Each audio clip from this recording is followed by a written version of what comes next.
আসসালামু আলাইকুম। এটা বনানী গ্রেভইয়ার্ড। এটা একটা ওয়েল মেনটেন্ড গ্রেভইয়ার্ড।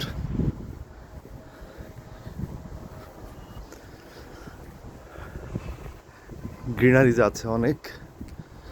আসসালামু আলাইকুম ইয়াহলাল কুবুর।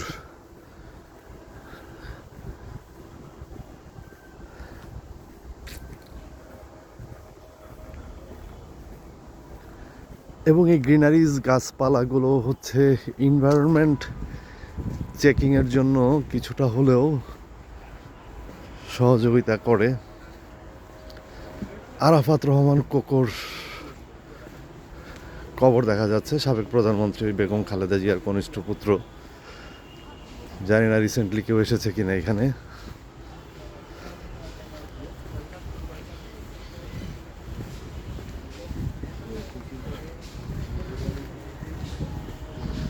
একদম সকালের যেই বাতাসটা, এনভায়রনমেন্টটা, মৃদুমন্দ বাতাস, এটা বেশ ভালোই লাগে।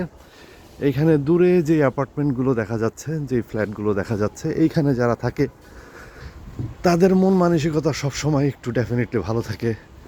ঘুম থেকে ওঠার পরেও তারা কবরস্থান দেখে, গোরস্থান দেখে, ঘুমোতে যাওয়ার সময় তারা গোরস্থান দেখে। এবং রাতের বেলা অ্যাপার্টমেন্ট থেকে এই জায়গাটার ভিউটা ডেফিনেটলি একটু অন্যরকম লাগাটাই স্বাভাবিক।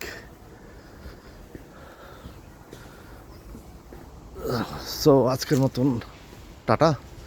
বনানী গ্রেভইয়ার্ড থেকে আমাদের সবার ঠিকানা 3.5 হাত মাটি। এখানেই যেতে হবে, যত বড় বড় উচ্চ অট্টালিকায় থাকি না কেন, আর যত বড় বড় স্বপ্ন দেখি নাই কেন, রোলস রয়েস, মার্সিডিজ বেঞ্জ যাই চালাই না কেন, আলটিমেটলি এটাই হচ্ছে আসল ঠিকানা, সবাই জানি। কিন্তু আত্মা যতদিন পিঞ্জরের ভিতরে থাকে ততদিন আমরা ভাবি না, আমিও ভাবি না। আল্লাহ মাফ করুক আমাদের সবাইকে এবং সঠিক বুঝদান করুক। আমিন।